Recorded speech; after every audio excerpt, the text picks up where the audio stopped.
Brightness and contrast do to tone what hue and saturation do for color. Contrast represents the difference between the brightest brights and the darkest darks. So if we reduce it down, we're effectively saying reduce the difference between black and white. And if we go all the way down, we end up with just gray. We have one shade here, one range of contrast. And if we widen it to the other side, you see that we're increasing the value of the white and of the black so that this door is that much brighter and these dark areas are that much darker.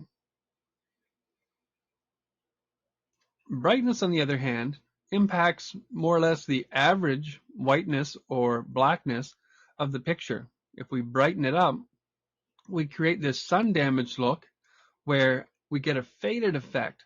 And if we lower it down, we get a look like the picture was taken perhaps in twilight, just before dark. Although notice that this area here, the grass, seems to be partly immune to this effect because of the way the sun is shining on the image. One of the things you'll want to do here is probably be fairly subtle, because you can selectively apply these later on if you want to put brightness or contrast control on just one part of the picture.